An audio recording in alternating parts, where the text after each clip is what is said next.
Today I'm going to talk about the thought as per scriptures of the past, ancient scriptures. Teachings which have been shared by ancient masters of the past. Within everybody, each and every one of us, there's this huge battle which is raging on relentlessly 24 hours a day.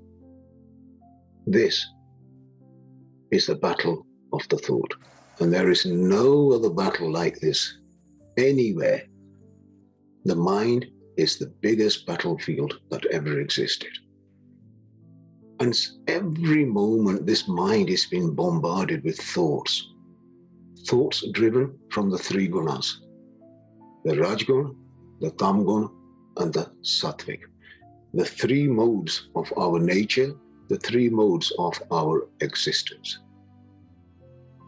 This causes us so much pain, stealing from us so much harmony and joy. These thoughts create so many enemies around us. They hurt so many hearts and damage so many emotions. These tsunami-like waves creating worry, doubt, confusion, anger. And they start having a profound effect on our psychological behavior, our emotional well-being, and our physical behavior, especially when they start manifesting into stress, heart palpitations, uncontrolled breathing, sweat, so much in which they manifest through our bodies, not to mention our connection with the divine. This mind, which was the reflection of the divine, has fallen victim to the dark forces of Maya. Maya meaning that illusion which creates around us a separation of reality from the reality. And as we became close to Maya, as we fell victims to Maya, we became exposed to the foot soldiers of Maya. And who are the foot soldiers of Maya? Kam, which is lust, Krodh, which is anger, Lobh, which is greed, Moh, which is attachment, and Ahankar, which is ego. Consequently, this divine spiritual territory, this mind, this divine mind, gave ground, conceded to the forces of Maya. And as we started to grow into this world, we began to lose our relationship with the divine. There was a time when the garden of the mind was like the Garden of Eden, a place of bliss, delight, and contentment. Here, there was no winter storms of discontent. A garden so beautiful, so divine, where the light of love and peace shone brightly. A garden where the beauty of the thought gave life to others who were withering away. A garden that was kept cool in the blowing winds of the Shabd Naad, the Anhatul, the divine word, the Naam, whether it be Allah, whether it be Wahiguru, whether it be Jesus, whether it be Buddha, all the same.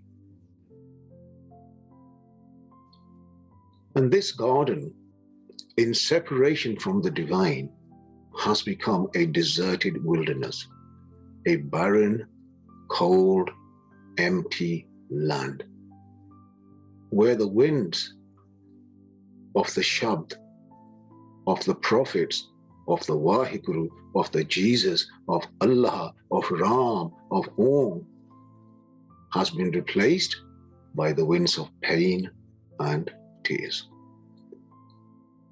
So what happened? We were born divine. So what happened? I have a granddaughter, 3 weeks old, and I see her. And I see so much purity in her.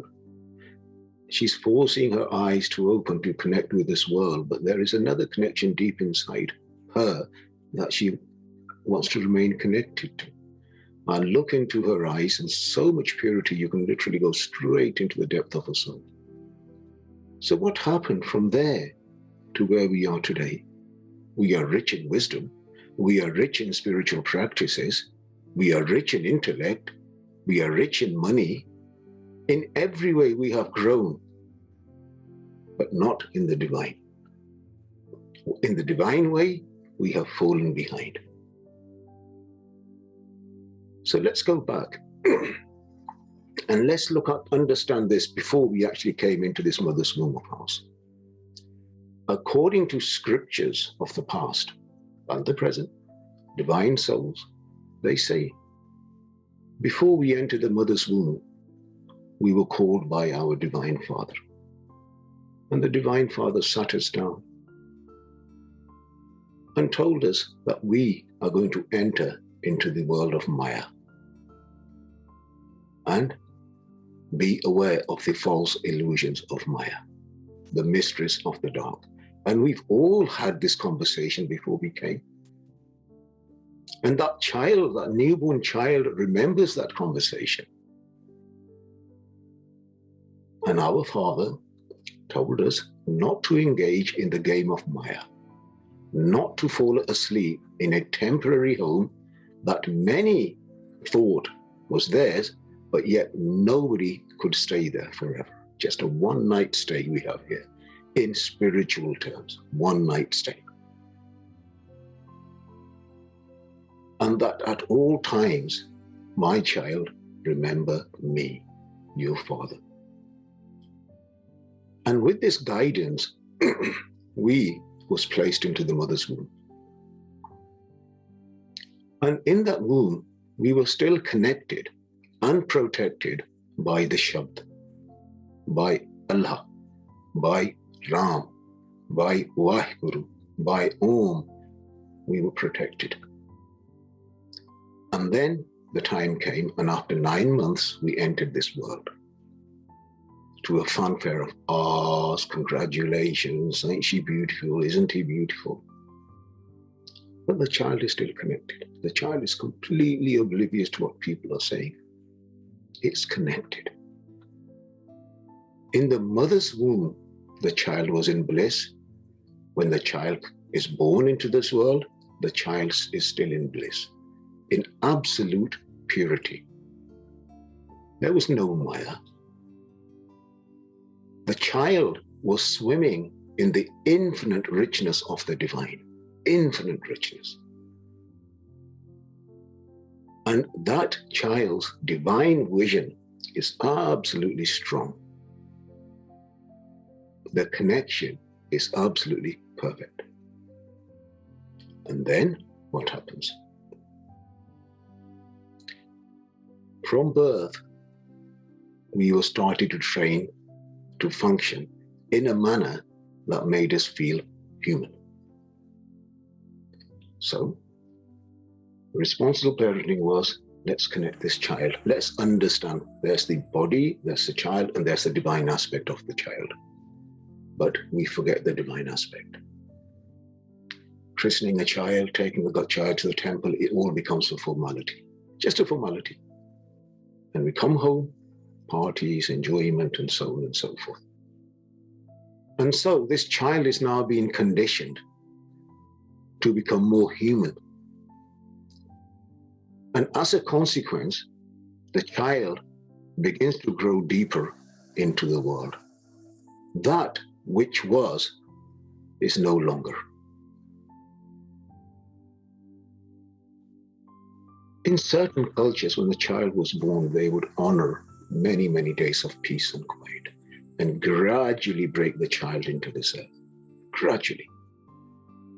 They would recreate this atmosphere that the child was born into, and they would recreate it outside as well. But those understandings have long gone. Those teachings have long gone. So the child comes and it starts developing new tastes. New relationships are placed upon the child. Oh, that's your mummy, that's your daddy, that's your uncle, there's your aunt, and there's your siblings, and there. But where's the divine? Where is that divine? That divine who protected that child, that divine voice that told that child before they came, look, be aware of this, and this. When you send your child into a university or into another country, you will sit and talk to your children. And our Divine Father did exactly the same with us. But we forgot. We forgot. And as a consequence, we fell into what we call the three gunas. There are three modes of the mind. Rajgun, Tamgun, Sattvic, and then you've got your 10th gate. And those three modes, even the Sattvic mode, is classified as a very low mode. This, in spirit, many people will have much experiences when they meditate and they think they've reached, but no, it is still the lowest form. Those are the three forms in which Maya plays. It's the mode of passion, mode of ignorance, and the mode where it fools you that you're becoming very spiritual, that you're doing very spiritual things, and it's making you feel good, and you're going out to preaching to people, but you are stuck in that mode.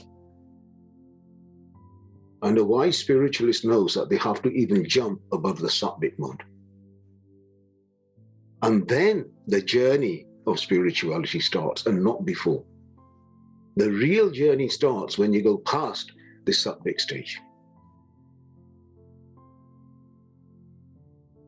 So as our relationship, which was cemented with the divine, slowly gets replaced with the glitz and glamour of the false illusions of Maya, the seductress, that mind, which was once infinite, falls into the abyss of the finite. The moment it falls into the finite, it loses its divine protection. And we become refugees in the city of ghosts, in the world of illusions, in the world of I love them, I love you, you are mine, I am yours. What happens? Love goes old, people disappear, love changes. There is no concept of love. There is no understanding. It was all attachment. Here, Maya becomes our everything. Jivan do hagani, mukti duje paye, the scriptures. Dohagani is almost like we've found a mistress. We've left our Divine Father, and now we have sold our soul to the devil, to the shaitan, to Maya. And the moment we do this, this door of duality opens, and we enter into the theater of illusions.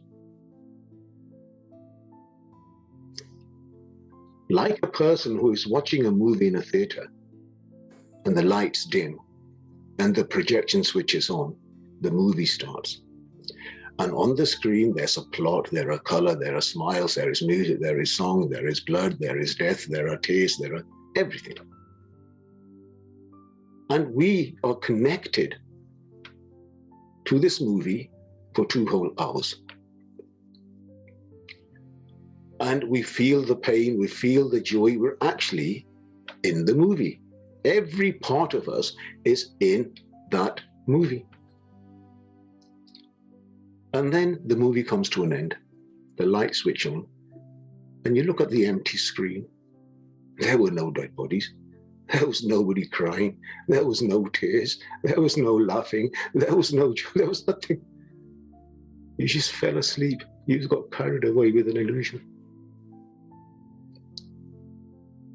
And yet from start to finish, we were completely engaged every second in what was being played in front of us. And we go through a bunch of experiences that were not real, yet felt real in the moment. In a similar way, as we come into life, into this theater of illusions, we too become engrossed in this movie of life. This movie, which is a combination of all our karmic existences, all played in the backdrop of our own consciousness. Nothing is out there. This movie is being played in our consciousness. It's a very personal movie, projected on our own personal theater, played out in our own little universe. We all have our own little universes. In this one universe, there are millions and billions of universes. So engrossed are we in this movie, we laugh, we cry, we get attached. Then we cry when somebody leaves us or somebody wrongs us. Then there is fear, then there is tears. And we react to every experience, every situation, every emotion in total engagement. We become completely attached to this movie. We forgot that what we see and experience is no more than an illusion. It is not real. And yet somehow this illusion becomes our truth. And in this illusion, we create friends, we create enemies, we have hatred, we have anger, we have bitterness, we have jealousy.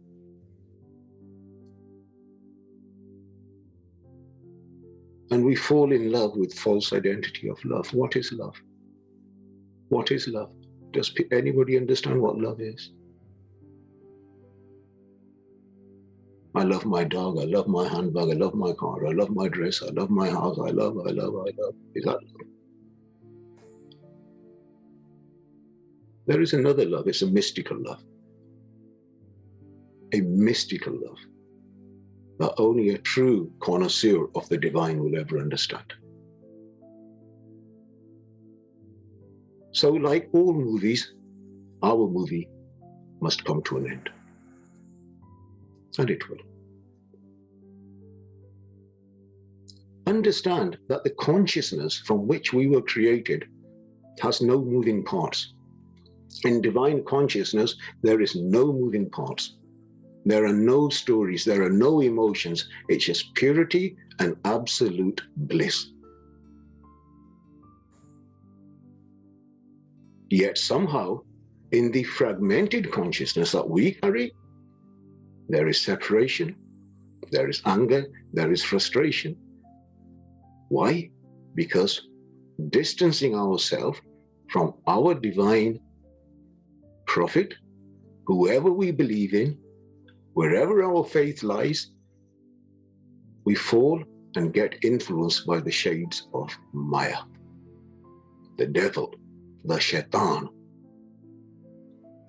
Consequently, this consciousness, which should have been pure, becomes the total field in which all our thoughts, our relationships, our motives, our emotions, our desires, our pleasures, our fears, our aspirations, our longings, our hopes, our sorrows, our joy begin to function. We were supposed to be observers of this movie, yet somehow we became participants. So how did this contamination start? How did we fall from grace? The scriptures of the East teach us in this way of the Guru Bani. Pehle pyar laga than dud, duje maaye baap ki sud, tije pya bhabhi bev, ਚੌਥੇ ਪਿਆਰ ਉਪੰਨੀ ਖੇਡ, ਪੰਜਵੇਂ ਖਾਣ ਪੀਣ ਕੀ ਧਾਤ, ਛੇਵੇਂ ਕਾਮ ਨ ਪੁੱਛੇ ਜਾਤ, ਸੱਤਵੇਂ ਸਾਂਝ ਕੀਆ ਘਰ ਵਾਸ, ਅੱਠਵੇਂ ਕਰੋਧ ਹੋਆ ਤਨ ਨਾਸ, ਨਾਵੇਂ ਥੋੜੇ ਉੱਭੇ ਸਾ, 10ਵੇਂ ਦੱਦਾ ਹੋਆ ਸੁਆ, ਗੈਸ ਗੀ ਪੁਗਾਰੀ ਥਾ, ਉੜਿਆ ਹੰਸ ਦਸਾਏਰਾ, ਆਇਆ ਗਿਆ ਮੈਂ ਆਨਾ, ਪਿੱਛੇ ਪਾਤਲ ਸੱਦਿਓ ਕਾਂ, नानक मनमुख अंध प्यार, बाज गुरु Dubba, Sansar. In the first stage, we develop love for the mother's milk. Watch how the play starts. Now, milk. If that mother had been meditating through her pregnancy, that milk would have been pure. We call Amrit. But no. In absence of that knowledge, in absence of we are what we see, what we hear, what we eat, that forms our mind, the type of food that we eat, that creates a profound impact, not just on the body, but also on our spirituality. And in absence of that knowledge, the first process of detachment starts. Then in the second stage, the baby develops the awareness of mom and dad, developing further to siblings and other cousins and aunts. In the fourth stage, the desire of playing with toys and friends awaken. In the fifth, chasing after food. I want this, I want this, I want this, I want this. I don't want to eat that. Tantrums. In the sixth stage, as the child develops, a sexual desire develops, an appetite, uncontrolled, no respect for social customs, abusive, angry, frustrated all the time. And in the seventh, the desire to create wealth in whichever way. I need to have a big house, and my car has to be better than my next door neighbor's. My home has to be bigger than somebody else's. In the eighth, the emotions of anger. Why? Because sometimes our dreams are going to be unfulfilled. So these emotions of anger, they begin to consume our body. And in the ninth stage, as age goes by, in our anger, in our lust, in our desires, this black hair starts to turn white. And we look and say, my God, where's my energy gone? I don't have the same energy. And breathing becomes labored. And I can tell you that when I come up the stairs, I'm panting. But this age kicking in. And then in the 10th stage, death takes over. The body is cremated, turned into ashes, and family and friends are crying and lamenting. And in this theatre of illusions, many have come and many have gone. But the turnstiles of life will just go round and round and round. Carry on spinning. And for many yugas, it has been spinning. And in the sands of time, our names will disappear. Can you remember who your great-great-great-great-grandfather was? Of course not. All disappeared, all gone into the sands of time. And what remains is the cremated body and the remnants of that eaten by the crows in India. And Baba Nanak Ji says that the self-willed, ignorant mind that had detached itself from the divine, fallen in love of Maya, and in this darkness, without the true Guru, they will drown. In fact, the whole world is drowning. And I tell you, even spiritualists, you know why? They have professional jealousy. They have lack of understanding. They have, in the sattvic stage, what we call a ego, very deep-seated ego. Man muni mun margale man sabhe ko khai. So understand that as we become separated from the root of the truth, which is Allah, Waheguru, Jesus, Ram, Buddha, wherever your belief lies, don't argue. The source is one. You look at this mountain. You can climb the west or the north or the south or the east or anywhere. You can take a drink from any side of this mountain. When you go all the way to the top, that source is the one. Not two, not three, not four. One source. But We argue over the flow. My north side is better, my south is better, my east is better, my west is better. It's not. Go higher, raise your mind, go higher, and you realize that is not the case. The source is one. From time to time, prophets come. They come in certain time zones. They come with certain, they are looked at in different ways. The teachings are different, but the essence is the one. So a distance was created from our Divine Father. We were all born children of the divine. You know who you are? You are the prince and the princesses of the divine. Each and every one of you. You are not poor. You are rich in heritage. Because you were born from one Divine Father. But sadly, in the illusion of Maya, we became spiritually ugly. Our practices became very elaborate. The way I dress, the way I look, the way I talk, the temple, the size of my ashram, the size of my institution. But we spiritually have become ugly. You know why? Because we've lost our divine innate values. And we have become emotionally impoverished. This movement from the divine to the Maya created an imbalance in the thought, which created a fog in the mind. And this dense fog deprived us from all the divine teaching, the secrets of the universe, and the access to the 10th gate. They all disappeared. They all became invisible in this fog of Maya. Our mind, which was designed to function in the sensory world in the most beautiful way, should have been under the control of the higher mind. There was a system in place. However, we have sold ourselves to the lower mind. What is the higher mind? The higher mind is what we call the self. What is the self? Self is what we call the Atma. What is the Atma? Atma is a character of subjective consciousness which is not related to anything other than the divine. A subjective consciousness which is not related to anything other than the divine.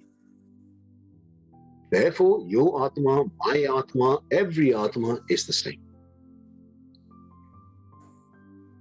Because in its purity, it's not related to anything. It's just related to the one essence. But sadly, we are in the force of Maya. And in this way, there's a triad of self-control, self-discipline, and self-realization. But they all disappear. And the clouds of negative thoughts become dense and heavy.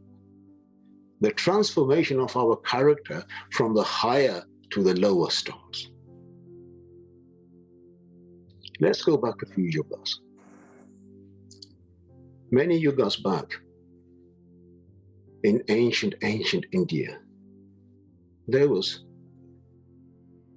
a person by the name of Ajamal. Ajamal was born in a very priestly class family. From birth, he was raised in a very religious environment.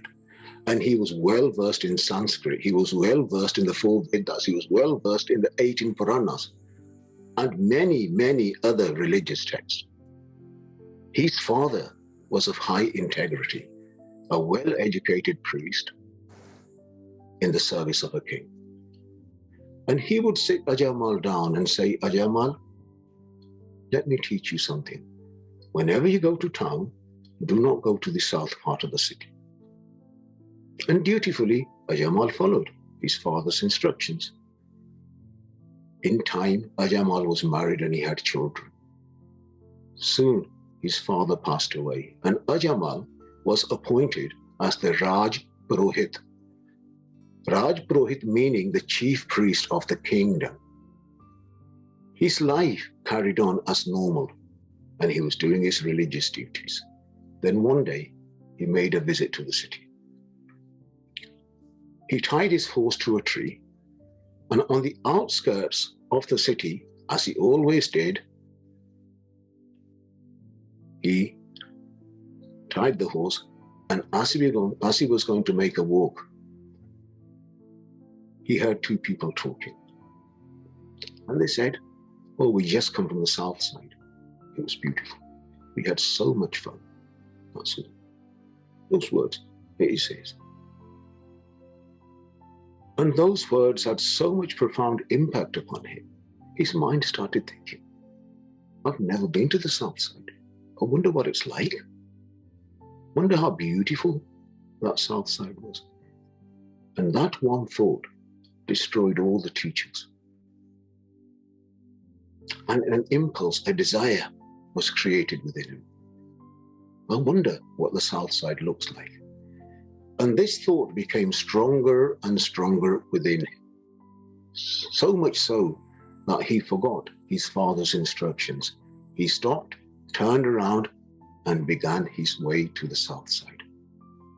As he entered into the south side of the city, the first thing he saw was alcohol. He'd never seen that before. And then there were brothels. Scantily dressed ladies standing outside luring customers. He'd never experienced anything like this. He was shielded. His eyes fell on one such woman. The woman seized the opportunity. She looked at Ajamal, and with a seductive glaze, she started to beckon him. His feet stopped. He could not go any further. And this young lady gestured, enticing him to come closer to her. And such was the power of Maya that despite all his religious upbringing, and this is for all us religious people, I'm sharing this with you, we have to be alert all the time. And despite all his religious upbringing, he fell victim to the dark allures of Maya. He could no longer resist the temptation and began to follow her. They started an affair, and he began a double life, preaching on one side and a regular visitor to this lady.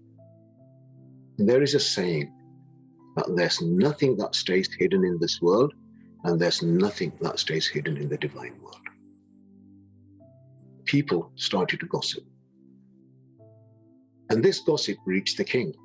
And despite the king's advice, he had a lot of respect for his father, but Ajamal's eyes were just full of lust. He could not hear any logic. He was not prepared to listen to any logic. And his wife begged him. He could not see the losses. Just lust, complete infatuation. And he would spend all his money on this lady. Eventually, enough was enough. The king took over all the property, gave that to his wife, and he kicked Ajamal out the kingdom. Slowly, Ajamal became destitute. No money, no respect, no work. He fell from grace all the way to the bottom, where even the average person would not look at him. Keep away from. So Ajamal started to cut trees, make logs, and sell them. Even then, Maya did not let go. Maya was not happy. Maya was going to break it down. And so any money he was earning from this sale of this wood, he still went on gambling and drinking and womanizing, living a reckless life. And soon he grew into old age, and he developed many health problems. No work, his youth had faded, his divine blessings all disappeared. And now he was full of regret. And daily he would sit there and tears would stream down his frail face. And he would remember the words of his father, "Son, Ajamal, Maya is that mistress who belongs to no one. She comes alone and she will take everything away from you." One night there was a knock on the door. Ajamal opened the door. He sees a sadhu, a saint, a pious preordained soul standing outside. It was raining, and he said, "Could you please give me refuge for a night?" Ajamal let the saint in. He gave him his personal bed. He fed him, looked after him. And that night, he did as much service, seva, as he could to make the saint comfortable. Morning came, the weather cleared up. And as the sadhu was about to leave, he looked at Ajam. He sensed that at one time, this was a good soul. He was a good soul who had become a victim of Maya. This Maya is powerful, powerful. Just look what happened to Jesus right at the end.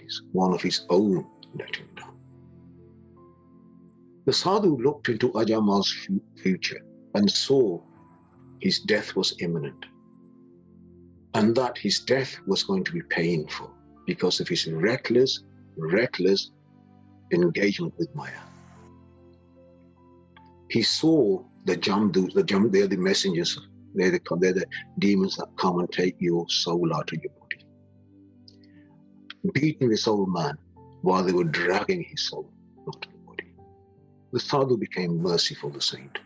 He looked at Ajamal and said, "Ajamal, for all that you have done for me last night, I bless you. You will have another son, but name him Narayan." Narayan is another name of the divine, another divine virtue. The saints work in very strange ways.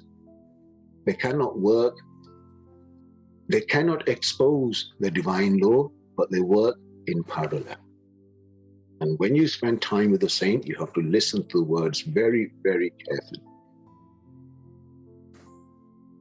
And saying these words, the sadhu left. True to the words of the sadhu, Ajamal had another child, whom he named Narayan. And he would call him, "Narayan, come here, Narayan, let's do this." And so much good times they spent together. Narayan, Narayan, Narayan, Narayan, Narayan. His mantra. And somehow, this word Narayan started giving him so much comfort in his soul. And as old age kicks in, those days go very, very quickly. And the final moments came. And Ajamal knew that he was going to leave this body, and he started crying, full of fear. "Ajamal, Ajamal," he shouted, "help me, help me, save me, save me." He was shouting to his son. But such was the blessings of the saint that it says in the scriptures, when Ajamal's final body was going to come, the Jamdut came, the demons of death, but at the same time, the angels of the divine came. And when the angels of the divine came, they said to the demons, "This soul of Ajamal belongs to us." Why? Because one night he spent with a saint, and he served that saint with complete humility, total love, and dedication. And this saint has blessed him. You cannot touch him. So at the end, Ajamal's soul was not ripped from his body. Ajamal's soul was taken up gently, beautifully, and it was carried just by one night's service. Such were the hidden blessings in the word of the preordained saint. Such was the power of the Narayan.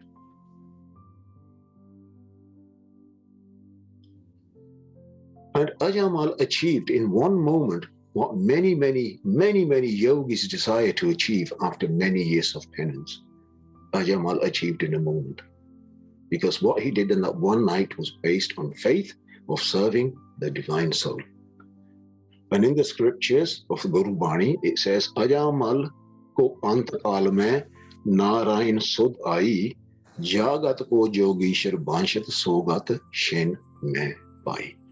That which the yogis pine for after years of penance, Ajamal just achieved in a second.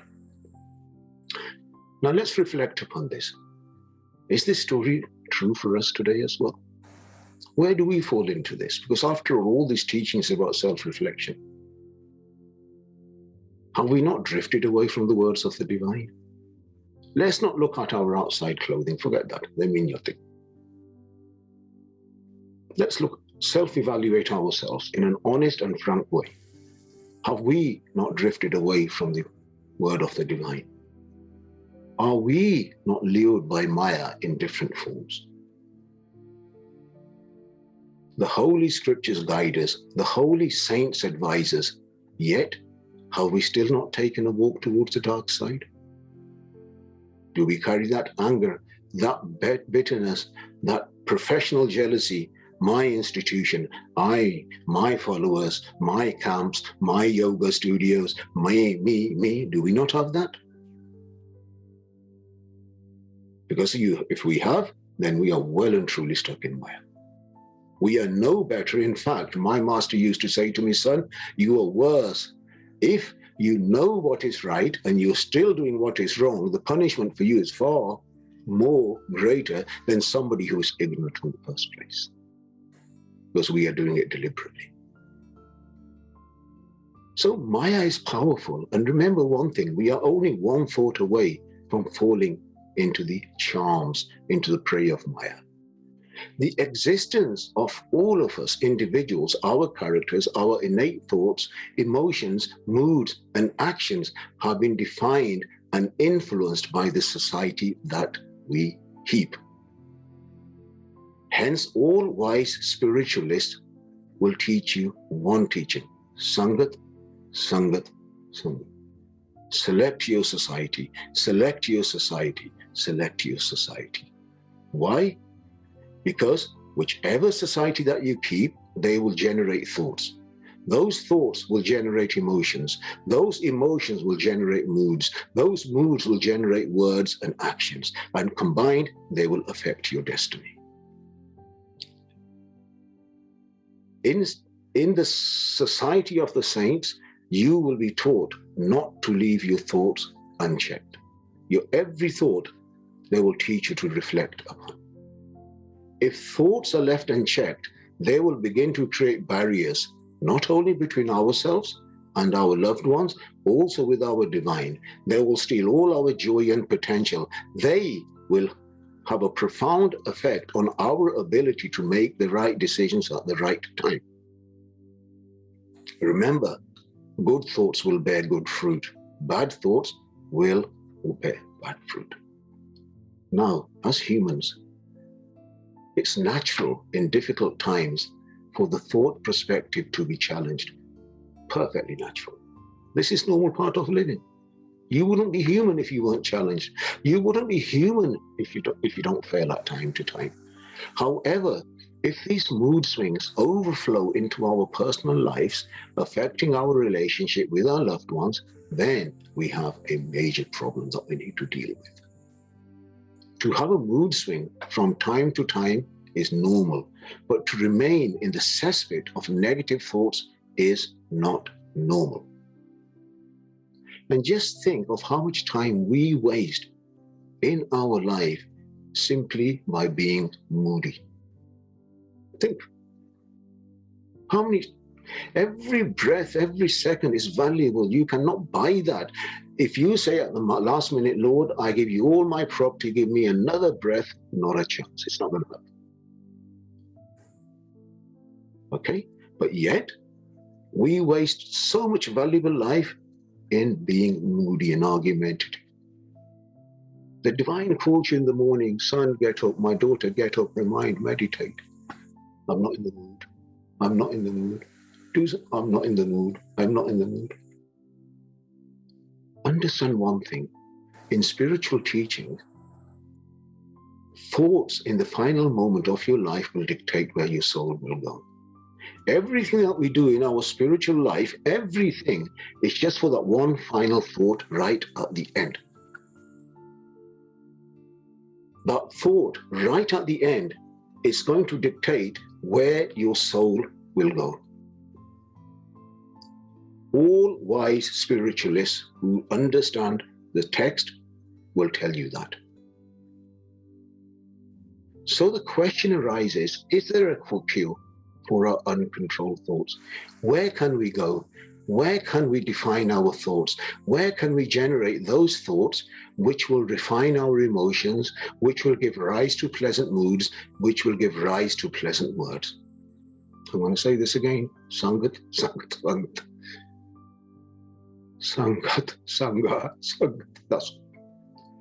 And the challenges of life can come from many places. Of course it can do. Hey, I'm going through cancer. I have stage 4 cancer. I have a heart condition. I have a broken hip. I have a broken ankle. Whilst I'm doing this, I'm in the midst of my COVID. I'm struggling. So do we not have challenges? Of course we do. We all have challenges. But you don't let your challenges stop you from doing, to earn, to accumulate that wealth which is going to go with you. You don't do that. You rise above those challenges. And these challenges will come in life from many different places. Health issues, failing businesses, disruption or loss in a family, childhood traumas. Hey, childhood trauma, big problem. I've met so many children who've had such an experience. They felt unloved when they were young and they can't shake it off. They have their children, but there's something in that mind and it comes back and it comes back and it comes back. And that particular experience is haunting them, even though they have their own children, and yet they cannot enjoy life. Feeling of neglect, negative comments from people around you. It's understandable that any one of these or many others can make you feel low. That is part of life. On the worldly level, of course, there will be people, doctors say, oh, take this medication, go to the professionals and put you on antidepressants. But there are some cases where people are stuck in a time machine. And they will relive a certain event which happened many years back over and over again. It's just going around and around in their mind. They can't let it go. They cannot let it go. They grow in every way. They have families, they have beautiful children, they have everything, they have wealth, they have money, but their mind is stuck in a time machine. It's frozen somewhere. And it's like a needle of a record player that is stuck in one place on the vinyl. And the more we repeat this thought, the deeper that thought will etch into the vinyl of the mind. And in some experiences, in some people, they're so deep that it chokes the life out of them. A dead weight they're holding on their shoulders, which they cannot remove. A snapshot of a past event going around and around in their minds and stealing the joy of the present. Unable to forgive, unable to go past, just stuck there.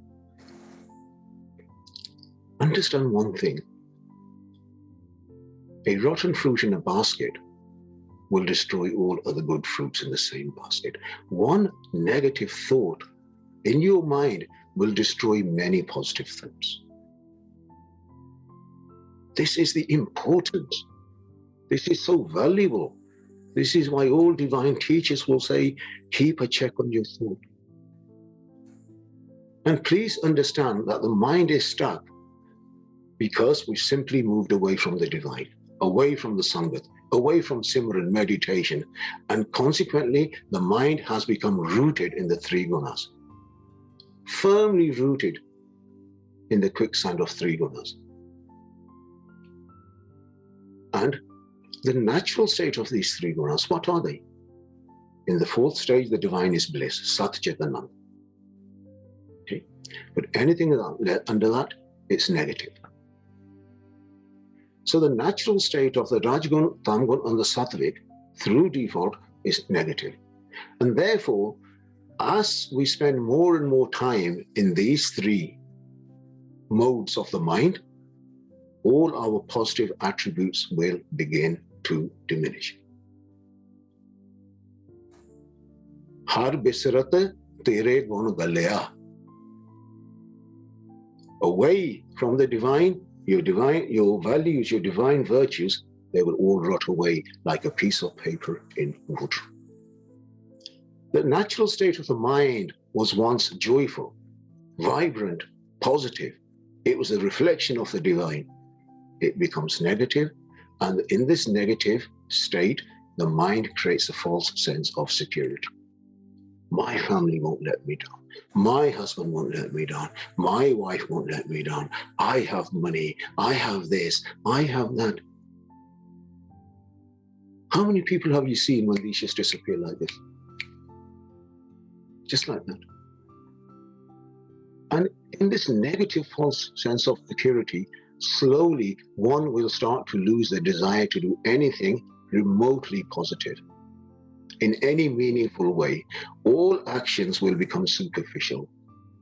The negative mind will always feel a victim. The mind will become lazy and spiritually dead. Whereas the positive mind is a creative mind, the negative mind will simply destroy. It will choke the life out of any ambitions that you have. You share something positive, I'm not sure. Negativity, negativity, negativity. And when we associate ourselves with such negativity, that negativity is compounded. It will control us, and we will no longer have control in our lives. Remember, thoughts and emotions of negative people are infectious. And those who associate themselves with such people, it's only a matter of time when you will soon start thinking in that way. And these negative thoughts will create a barrier to our happiness, to our spiritual fulfillment, leading to a stagnant, unenthusiastic, tired, boring, no joy life. This Sangat is also known as Go Sangat.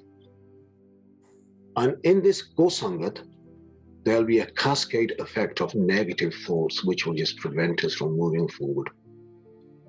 Understand that what we plant is what we grow. If a bad crop gets into your field, it will also affect the surrounding crops.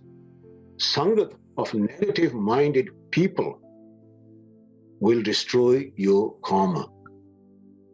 Be under no illusions. That is how powerful wrong Sangat is. They will lead you to those values which are not pleasing to the divine, and they will simply destroy you from your roots. This is known as jada. Just rip you from your divine roots. Ask an alcoholic, and they will say, oh, I'm in control of my drink. The drink controls them. Ask the Maya-minded person, oh, I'm in control. But really, Maya is controlling them. Understand, you look at somebody and they've got a beautiful body and you desire to have a body like that. It's not going to happen by simply standing next to them.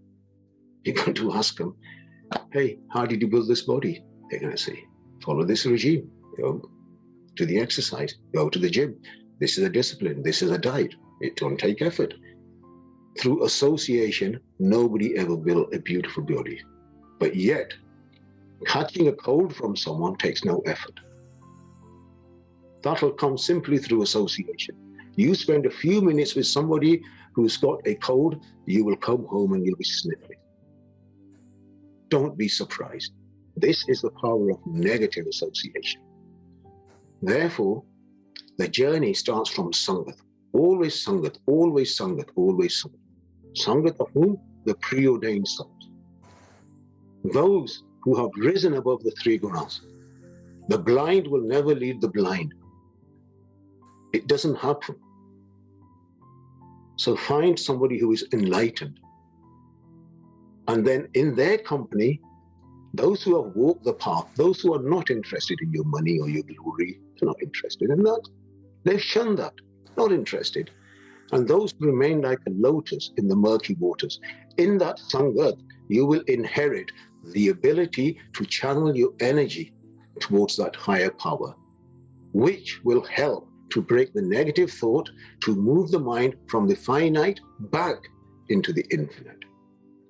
In the divine Sangat, through the torch of the mantra, Allah, the name of Allah, the name of Jesus, name of Waheguru, name of Buddha, in whichever torch you have, it will shine a light into the shadow world of the mind, Maya mind.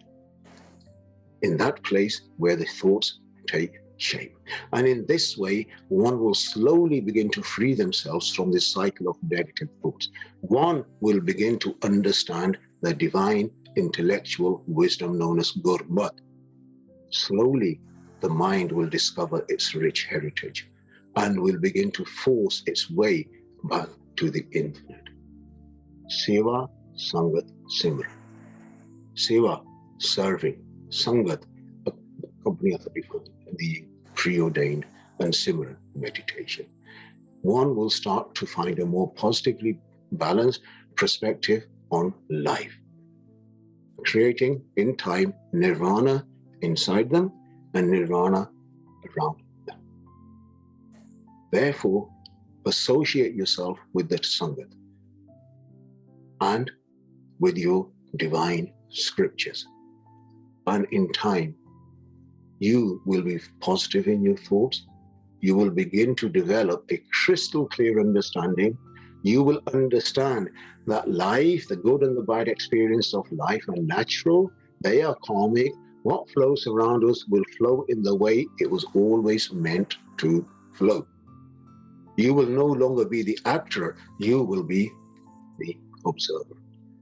You will realize that you never had any enemies. You never had any friends. All was a blank screen. You will realize that from time to time, we will all get overwhelmed with negative emotions. That's human. However, there is no place for attachment to those emotions. Angry? Yes. To be attached to anger and become bitter? No. In the Sangat of the divine, and you meditate with passion and focus on the Shabd, no longer will the mind be affected. We will lose our unhealthy thoughts.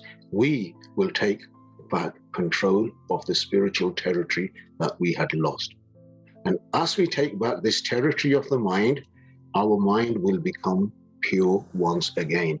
Our mind will become that walking stick by which we will traverse through the dark world of Maya. We then will be able to hold the hands of others and also lead them out of this world. Thank you so much. God bless you.